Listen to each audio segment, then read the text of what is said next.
Hi, Yeah. good evening, and welcome to another episode of Good Neighbor Talks. It's Thursday, and it's time to get the conversation started. Hey, Amber, Hey, Dion, how are you? I am good.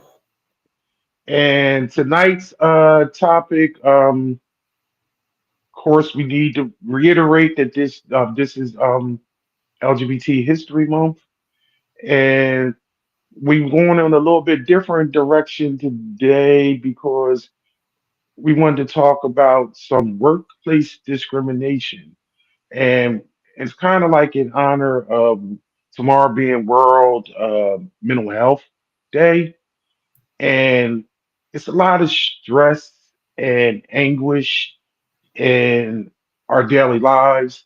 And I think a lot of times, especially coming from our allies' perspective, this thing when it comes to workplace discrimination is a like a real pet peeve of mine because we often discuss how we are in these scenarios when somebody in the community is not in these conversations or in these rooms or these whispers, and we have to stand up for our LGBT community friends and family.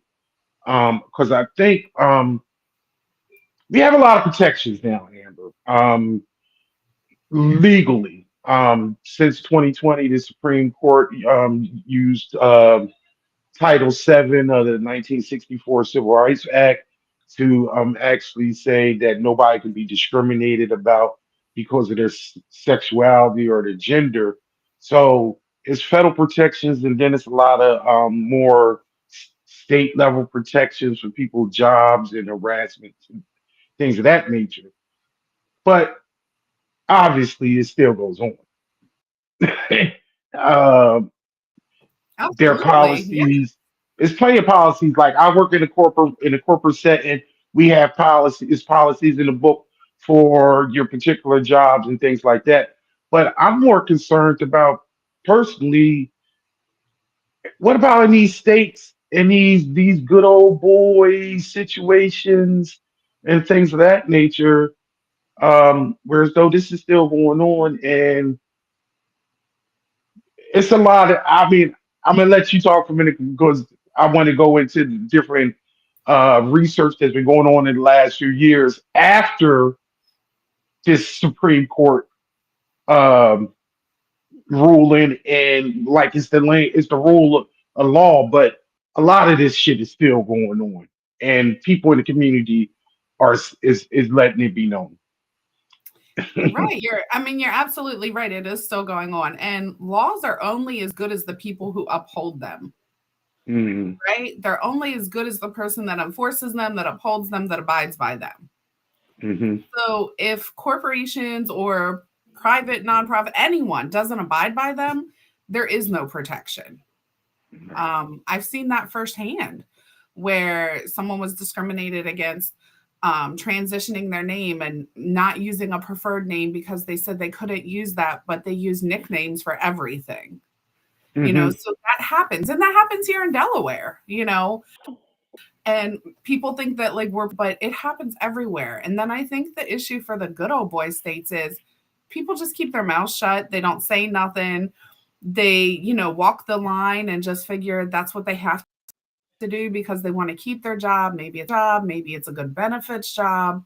So I think often people are backed into a corner where they feel like they can't speak up because who's going to have their Mhm. back?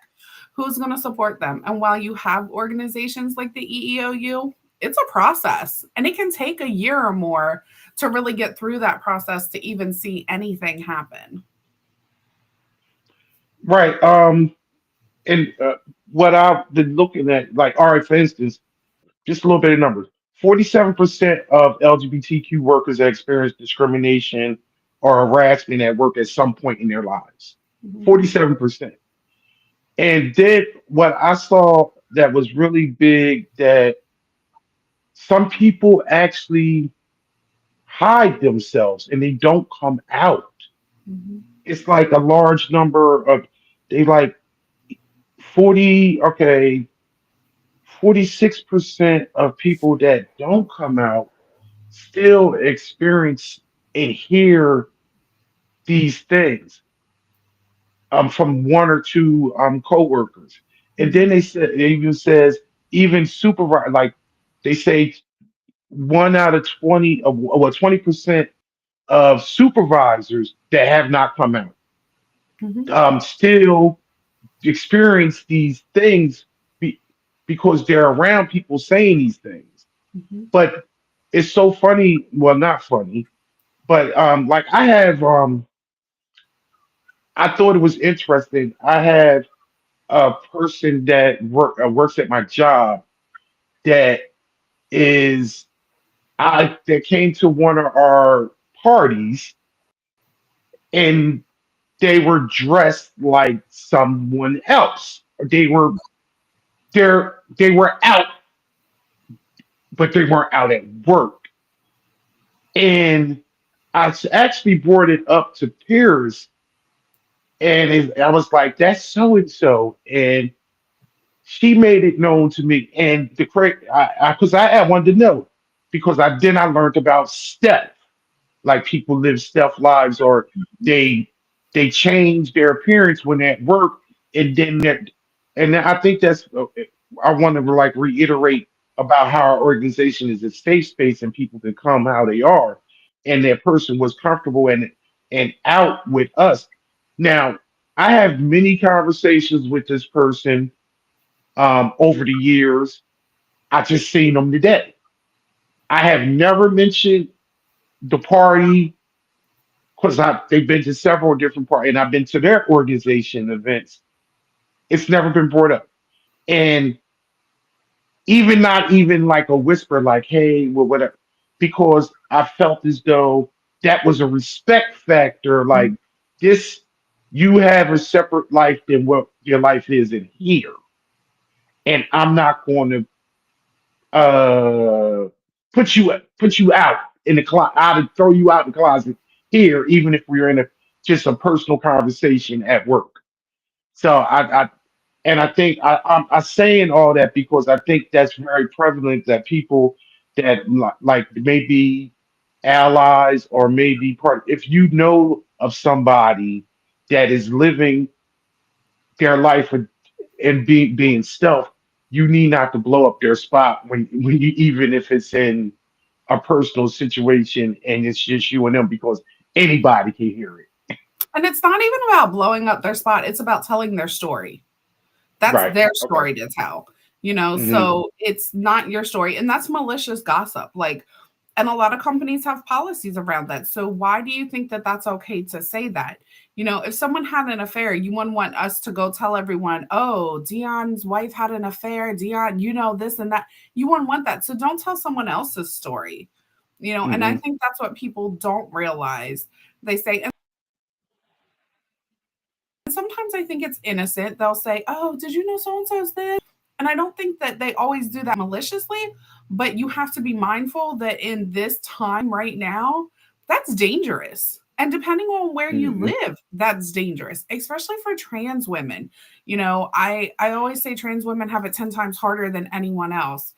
And I truly believe that. So if someone felt comfortable, let's just say this person's male and they presented as female at the party. You know, I don't even know who you're talking about. No, you don't, and I made You it know, vague like that because I didn't want to. Yeah, right. exactly. So my thing is, if that's the case, that means that work is not a safe space for them to come out, for them to say, hey, you know what? I really am trans, or they want to transition to this, right? They don't want to just come out and people look at them and judge them and make ignorant comments. So I think that that's the important thing to always remember is that I am me. Everything that is done is truly done in a safe space. And the belief is that you're not going to go and tell everyone if you see someone that, as you said, that presents stealth to the public, but maybe here they're actually able to be themselves. You know, I think that Right, that's the important thing right. to remember that we, you know, really do focus on that. Yeah, and I actually was like, oh, this is what the mission is. Like, this is what we talk Mhm. about. I need to, you know, and it was easy. It was easy for me because I was just like, because I was educated to what was going on.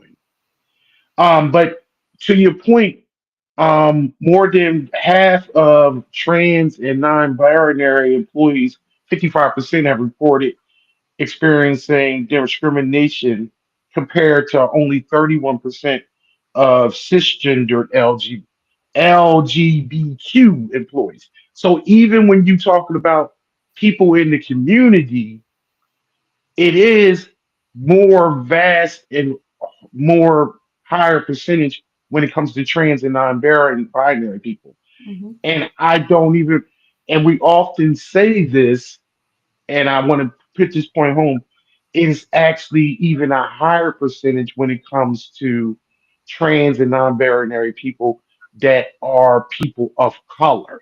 Mhm. It's Absolutely. even more higher. Um, and it's like LGBTQ people of color are 42% more likely to report experiencing discrimination than their white employees, which is Mhm. only 27%. So that's at like 15% even higher. Any type of discrimination, which compared to the white employees. So it's like, and I think like we brought up this last week. You brought up this up last week about how lesbians just have it tough. Um, I can believe that, especially the organization being lesbians, but it's just like I don't. It seems like to me, and you can stop me, correct me, and if I'm wrong, because I'm not. This is not research, but it just seems like gay men are just more accepted in society, and especially if they like white gay men, is more acceptable in society. It, I, and could I be wrong? Maybe. I mean, because people do have an issue with just gay people in general, but it Mhm. just seems like I'm gonna stop, and you can just you let me know if my point is being made or is. I don't like to be. I don't like to put anybody in a pecking order when I don't have the numbers to actually back it, but it's just I how I I think see it. I really think that I don't know that lesbians or gay men have it harder than one or the other.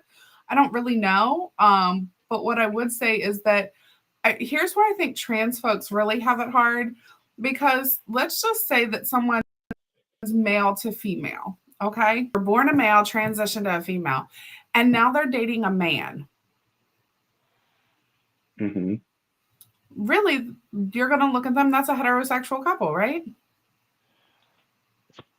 I would, Right. especially outside looking in, Right. personally. But some people would say, no, they're really a man. That's really a man dating a man, so they're gay. Well, not necessarily. How is that? That's a woman dating a man. Hmm. You're looking at the trans in front of it. Stop saying that. Just say that's a woman. That's a man. Hmm. Or let's say you have a trans woman and a trans man and they date. Now, they were both born the opposite sex, right? People will Yes. be like, "See, they really did want he really wanted a she," and I'm like, "No, they just happen to meet and love each other, but really they're still a heterosexual couple." Or they may identify differently sexually, on their preference, right? And I think they're often judged, and then they're judged because of who they date, and oh well, people want to like put labels everywhere, right? And I think that's the biggest thing. I think that is truly the biggest thing because I don't think our brains, and this is I'm saying as a whole, our brains want to make things just easy and just want to be and check a box so I can figure out and just, oh, that makes sense to me. But I often say, love don't make sense at all. So how do you actually, how can you figure it out? Because it's like, that's what one of my things from being coming from me. That's why I don't care and I don't want to know. Just like we had a conversation, and we're getting off of the discrimination, workplace discrimination, but had a conversation about who I don't care if somebody has bottom surgery and how are they how are they intimate together and what part. That's none of my business. I don't care, and I can't. I because why would you want to know that? Because if this person and this person together and they enjoy and they love each other, somebody could be asexual or whatever. So I don't need to know what tools or whatever, because that's just, and I think that's where the homophobes get caught up in that, like what's going on with that. I think Whereas that, and though, then I think if you even look at the if you're not having sex with your partner, then you must be having sex with someone else.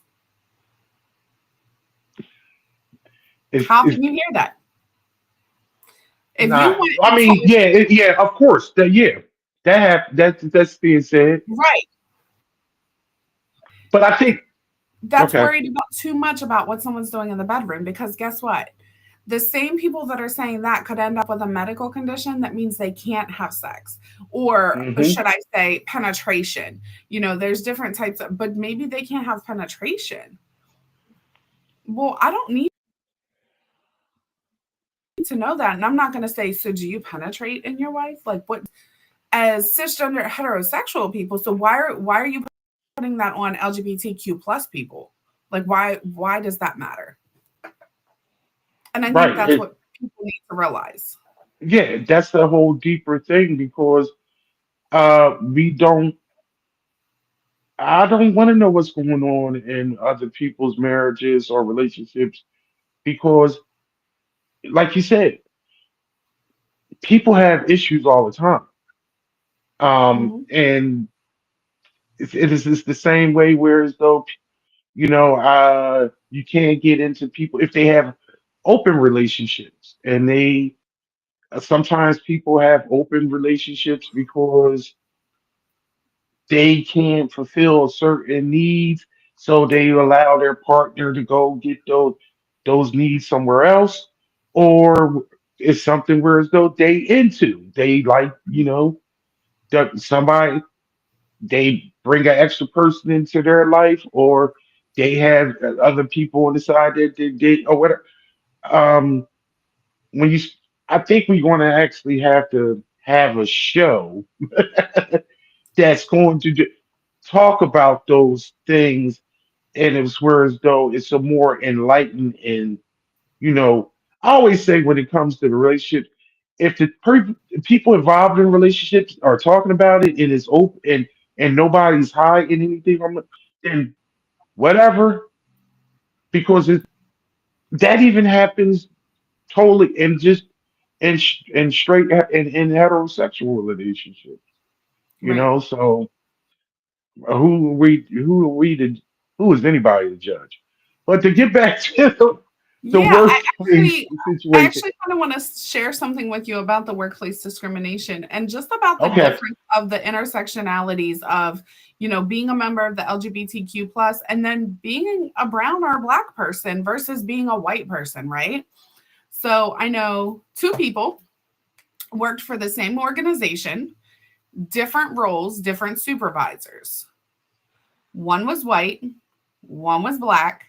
They were both trans. Mhm. The white one had no pushback.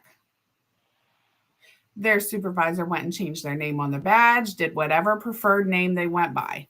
The black person had the biggest pushback with every single step they took. Everything. Same organization, same supervisor. Two different supervisors. Okay, all right, hear you. So, Okay, but that means that the organization would do it, but they wouldn't do it for the one because they tried to find a loophole. But the other supervisor backed their employee. And so, was it a lack of supervision with the supervisors? Or was it a race thing? Or was it both?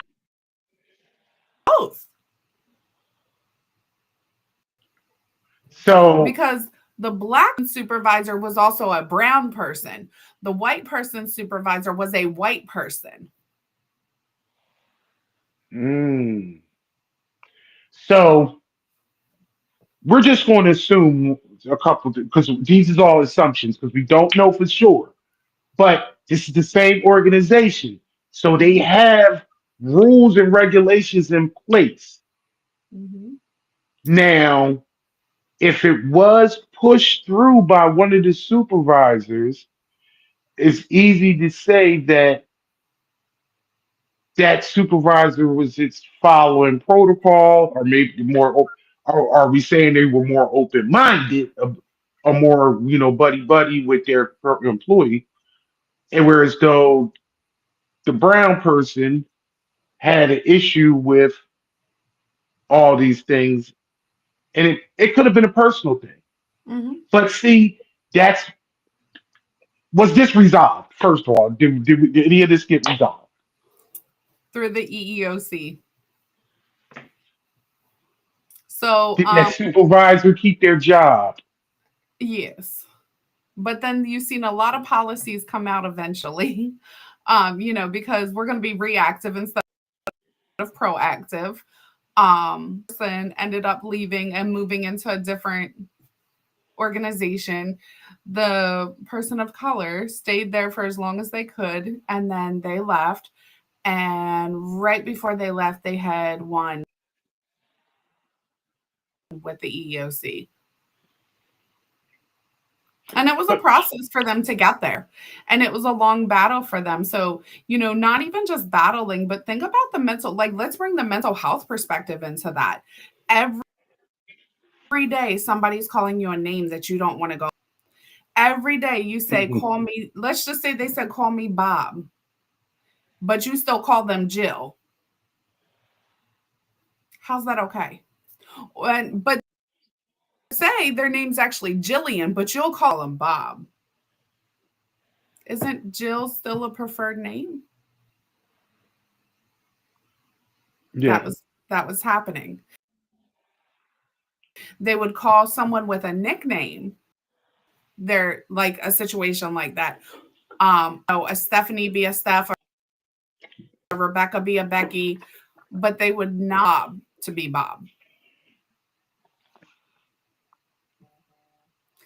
So think about like the different layers there. You don't know, is it because you're a brown or black person? You don't know, is it just because obviously you're transgender? You don't know what it really is. You just know that you feel bullied, you feel harassed, you feel discriminated against, and every day you have to go to work to be called Jill or Jillian instead of Bob. these are things that every day people don't think about every day. That's Right. why it's like I know it was just more different type of dynamics that the average person wouldn't actually know or even pay attention to, and it's like it is repercussions, but I think it's just like you said, it's like a slow moving process, Hmm. and it's so many people that I think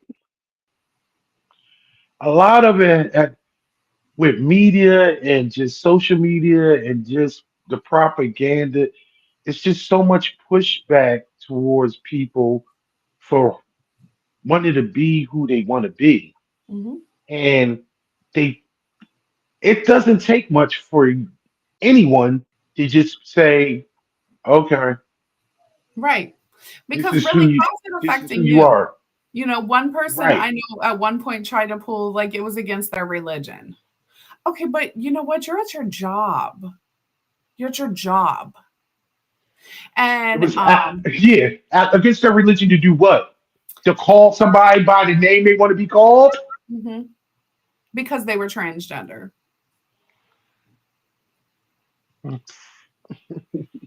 Hmm. Yeah. Yeah. So how So, about you just don't talk to me at all? right. And I think that's the problem is people don't realize the layers of like discrimination in the workplace. It carries a lot of heavy mental load there, right? And then let's Right, add like let's just look at a field like nursing or mental health facilities. So you're discriminating against someone, you have mental health training, which honestly I feel like nursing could use a lot. Working I worked in long-term care for 20 years. So, but I can tell you all the time for the different intersectionalities with families, with coworkers, with their residents, field. And sometimes I'm like, do we forget the training that we had to get here? Because years ago I did a training, and your consumers are not just the people that you serve, right? Whether that's in hmm, hospitality, nursing, wherever you work, your right. consumers are your coworkers. Your consumers are the people you serve. Your consumers are your peers in general. Forget that we all need to be treated the same. If you want cuss out your customer, don't cuss out your coworker. If that Right. person that's spending $1,000 comes in and they're trans and you don't care about your coworker being trans then either. And that's the problem. There's a double standard. Or they actually do care about that person that is paying that money being trained. So they'll do like I hear it's the little and it's the little snickers, it's the whispers, because especially when you work in like I work in a corporate setting in a Mhm. corporate office. You can't openly just be say what you want to say Right. because somebody here, HR, you're out quick, Mhm. fast in a hurry.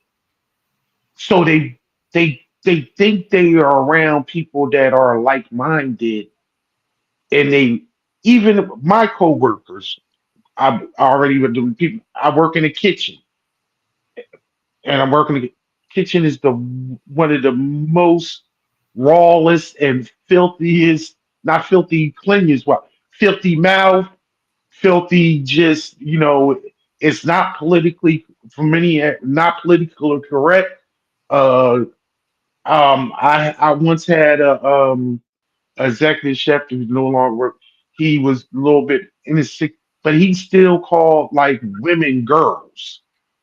That's one of the things that just that's one of my pet peeves that I don't like grown women being referred to as a girl.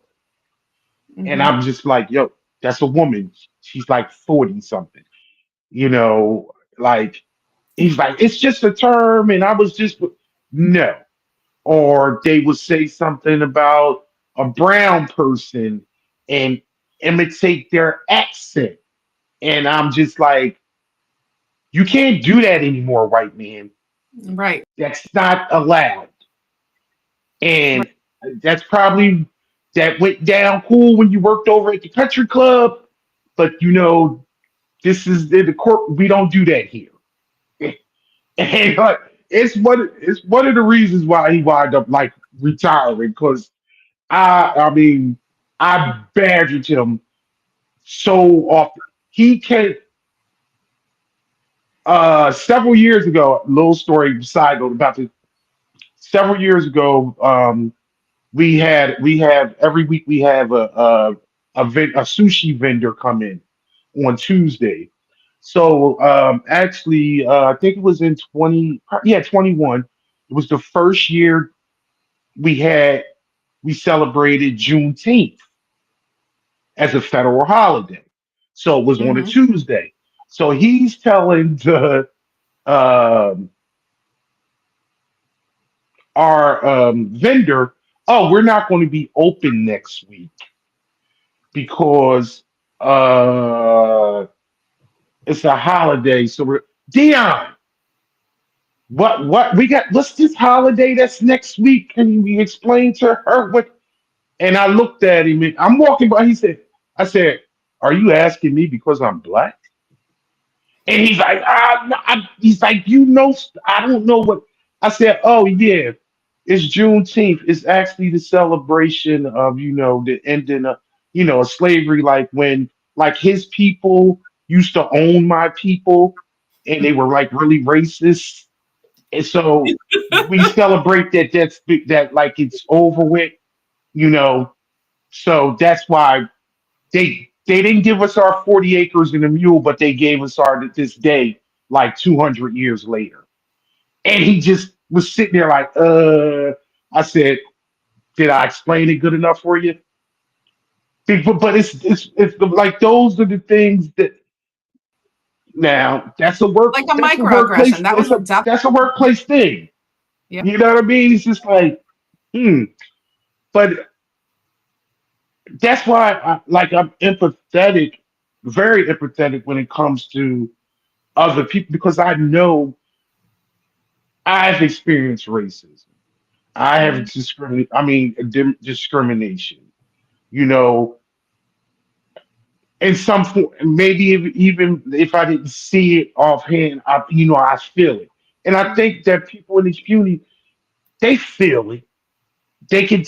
I mean, I don't think are you can have your radar up and see when it's just a little bit off, or even the sarcasm or the way that you're spoken to, or you know you can feel where it's some blatant disrespect, and Yeah, and you know what? I think people don't realize that discrimination can kind of go every which way.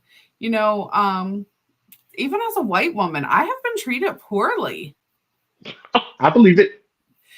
And usually it's by black women. It usually I is. I can understand that. And I'm Yeah. always like, what I do? You know, because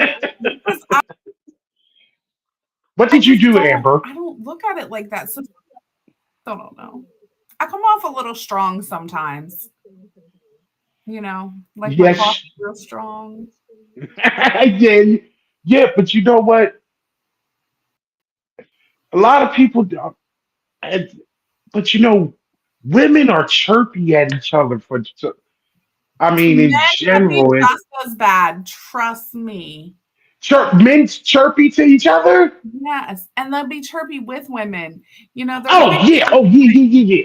Oh yeah, I know that. girl, But and it that's don't a matter if they're heterosexual, if they're gay, if they're they no, can be chirpy too. no. That's a misogynist thing. Yes. Whereas though they just think I believe that. I see it often, and I get I really have a problem with that because like I have I was brought up by women. I had too many women in my life, and I often always say, women are all totally better than men.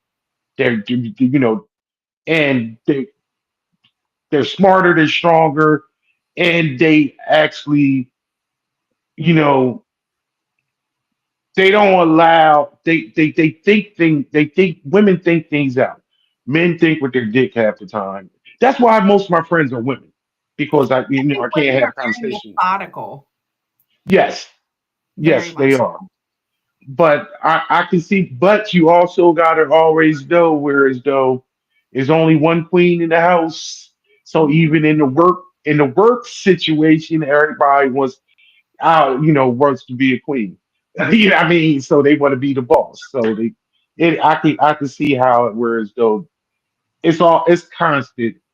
I done seen it at work plenty of times, whereas though it's two women that are in supervisor positions and they just go back and forth, beating each not physically, but Mhm. verbally and chirping to other employees about the other one. Mhm. Um, Yeah. but yeah. So what I'm gonna say is on the topic of workplace discrimination, what I always suggest to people, and I'm telling you, people that have worked with me in the past will tell you I am the binder queen.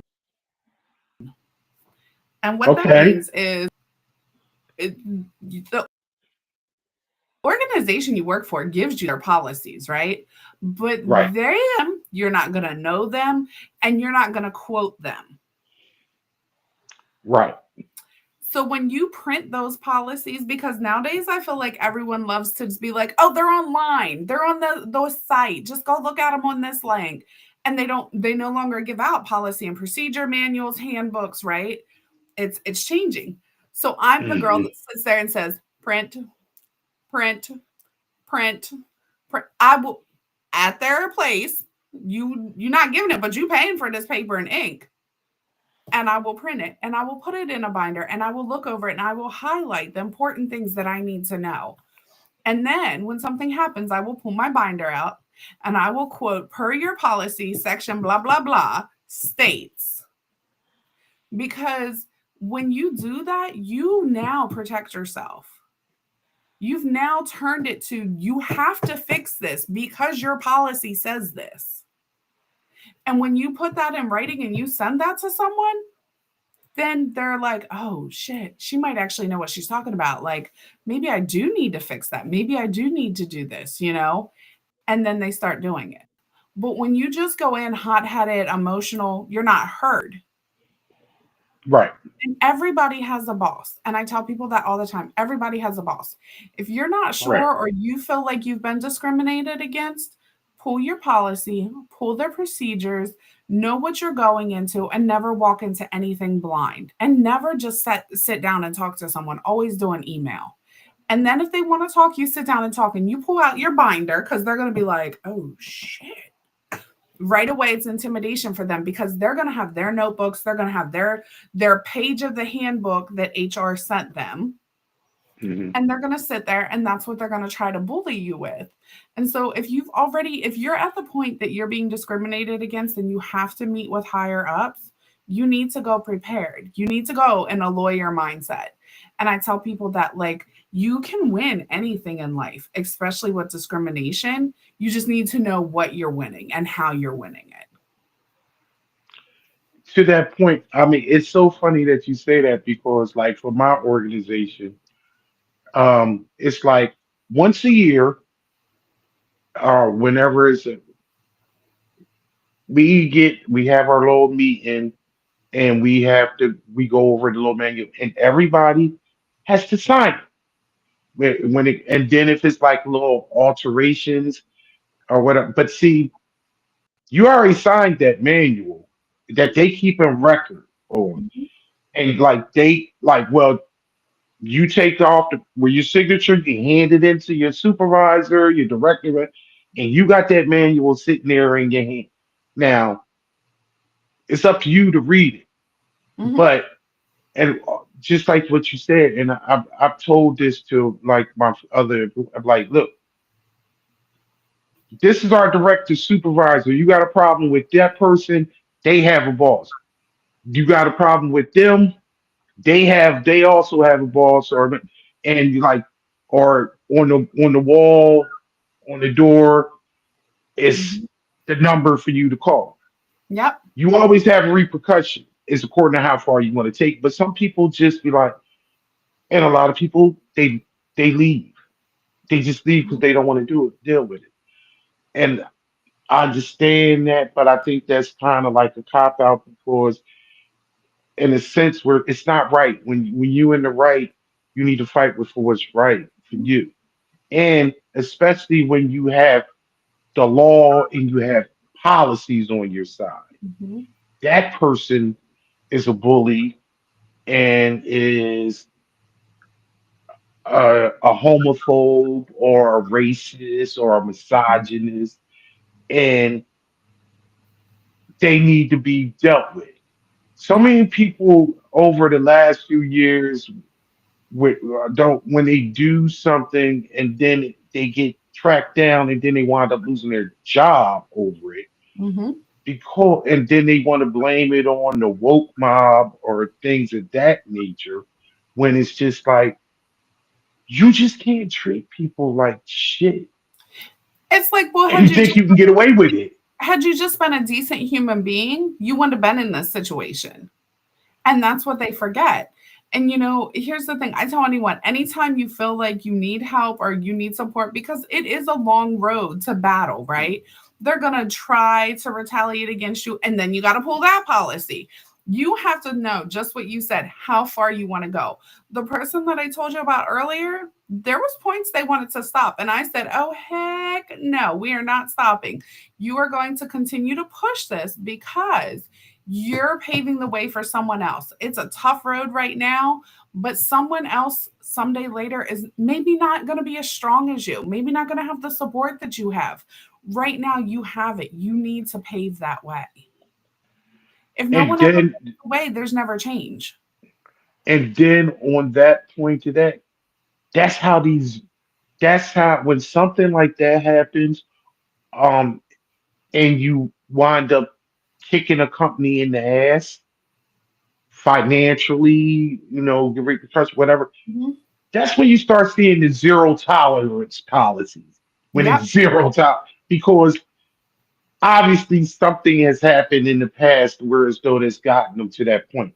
But to what you said, like one of the things that they say when it comes to workplace, you were right dead on. It's just they talk about how to protect yourself is you document everything. You keep a detailed record of any type of discriminatory incidents, including what happened, when it happened, where it happened, who was involved, and if you had any witnesses. And you all, like you said, because you've been through this and you know somebody, review all the company policy, familiarize with yourself with employee handbook and any company policy regarding diversity and inclusion and any type of anti-harassment. And Mhm. this is the key point to where when we talk about the atmosphere and the climate that we live in. And this country was stolen by white men, owned by Mhm. white men, and ruled by white men. And now, when you talk about DEI, it's a daggone curse word Yep. because they want all their shit back because they, for the last 3 or 4 years, they've been called on their shit for the Right. last 3 or 4 years. Right. Right. So, and they could, and it's like diversity and people, they want everybody just to go back into their little holes. And but Mhm. these policies are in place, and and the Supreme Court has put these policies in place. It's so crazy. Whereas though I know not being political and things like that, and I often say this, one thing about people don't understand, many people right now, Joe Biden was great for the LGBT community. It was Mhm. a lot of protections that were put. One of the biggest things that people don't even pay attention to was about the Recognition of Marriage Act in Mhm. 2022. Whereas though all these same it made it whereas though whatever marriage that was taking place at any state has to be recognized and respected by all 50 states, Mhm. period, federally. So when you have these little county registrars that don't want to offer out these marriage licenses and things like that, no, even if you go to the backwoods of Arkansas and South Carolina and Mississippi, you are married in their state too because you got a certificate from another state. Right. And that was prevalent. And also, he overturned all the military people that were kicked out for consensual gay sex and was said to be like what dishonorably discharged. All that was taken away and wiped off the books. You know, these are things that you know go unseen, unheard, or this, that, nothing. But they were good, prevalent things. Right. Not Absolutely. so.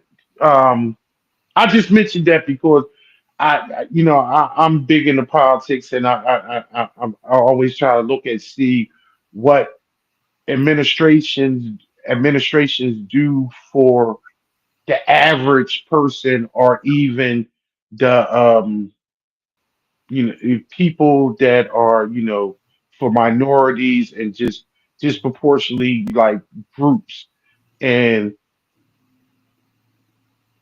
I can't understand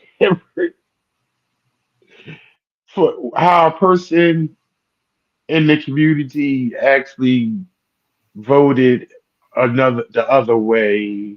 And I understand people don't have are not a lot of people are one issue type voters and stuff like that. But it's like to actually vote against your own best interest. You Hmm. know, the big thing that nowadays is like a lot of the Latin people voted, and now they are getting grabbed off the street and deported. Or And they let's, are I mean, you're talking about that, but let's even talk about like the person that's here legally and is getting grabbed. We've heard that. We yeah, have, oh yeah, you oh know, yeah, so yeah.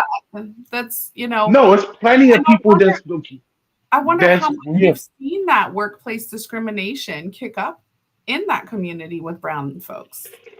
Let me tell you this much that I just felt was crazy, because I was told that up in New York at one of our office buildings, they told their brown employees to make sure that they had actually brought their paperwork in with them to work, and had it with them just in case they had raids in the building.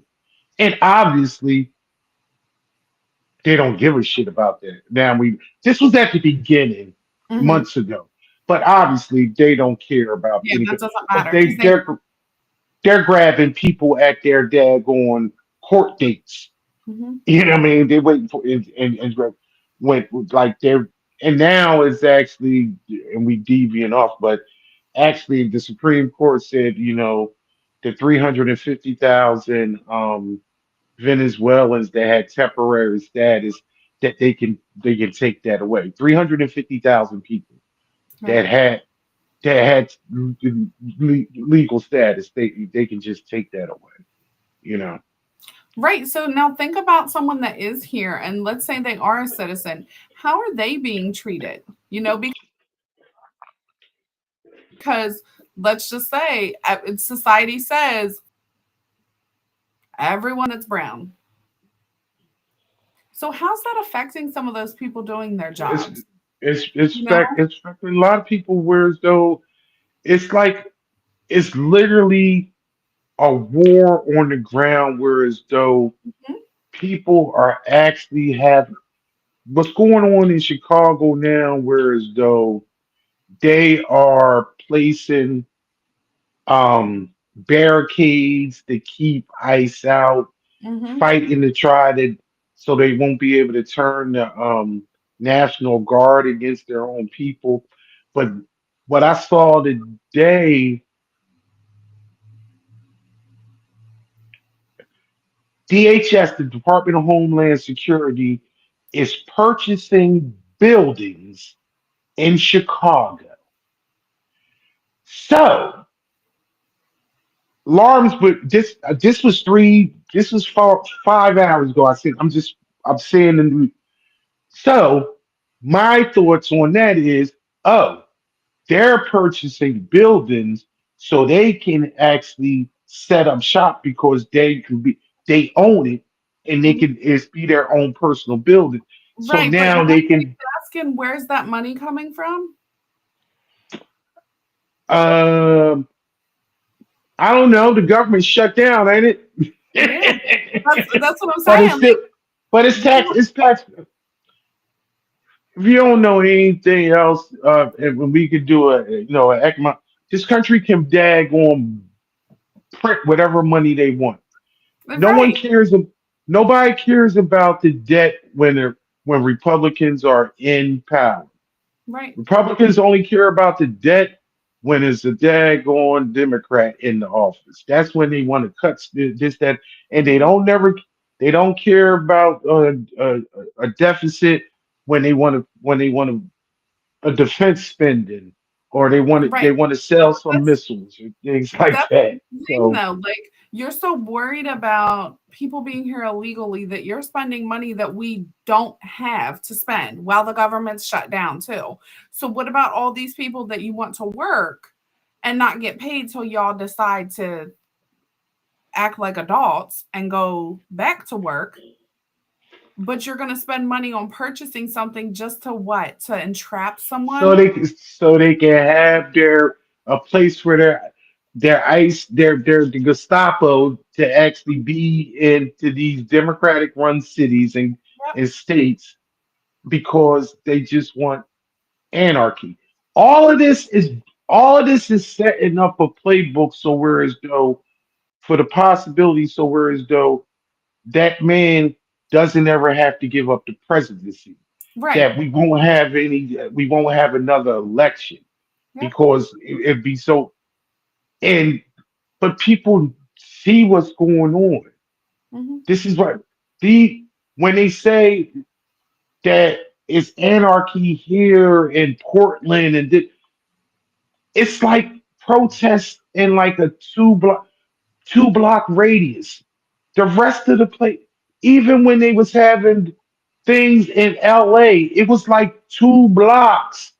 Mhm. In the It's do not the people know whole how area. big LA actually is? It's two. There was 2 blocks where they had and then they kept on re-showing the same car on fire. Like, oh, it's just, Mhm. but And it's only one. yeah, it was the same car. But and Amber, I'm going to say it because you done already told.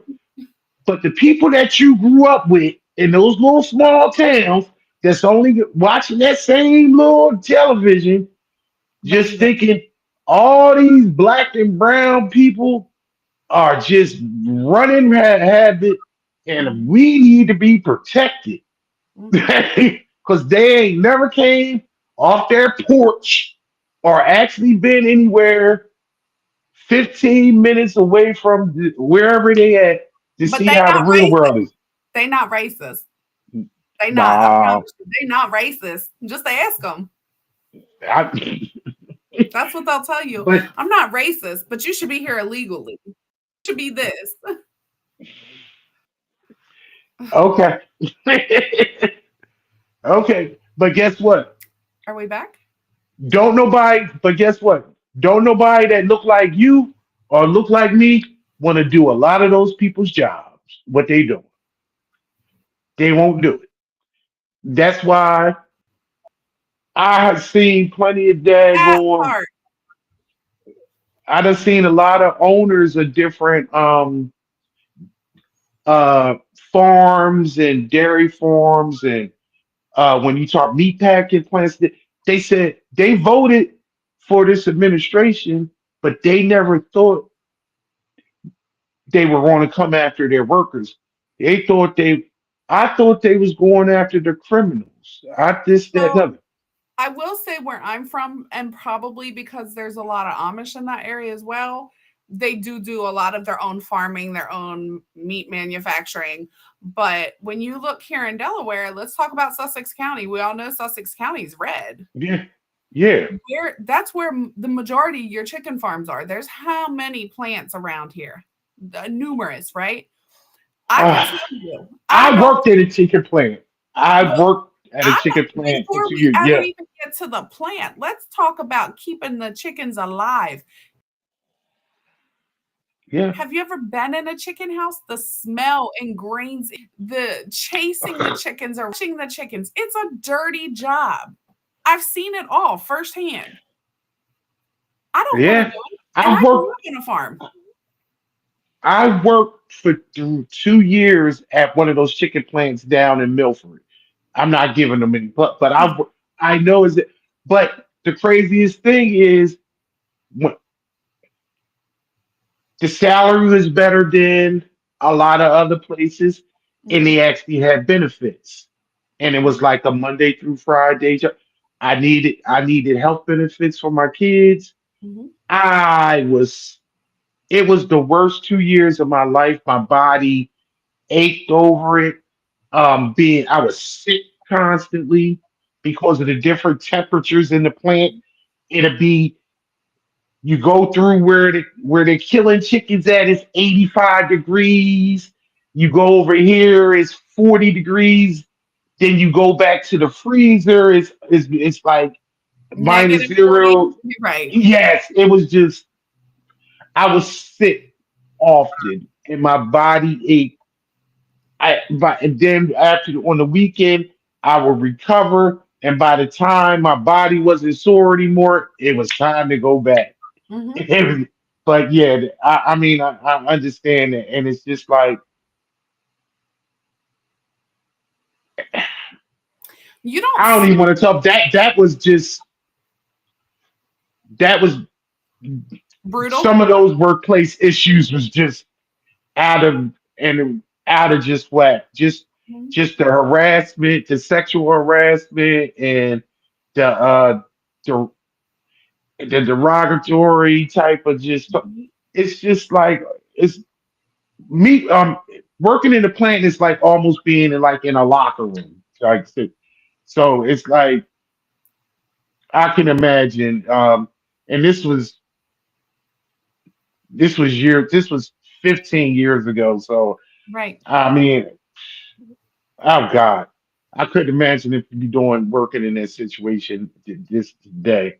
Like Right. crazy. I can't. So I want to just say in closing, if anyone is facing workplace discrimination and needs help, hit me up. I will help Oh, them.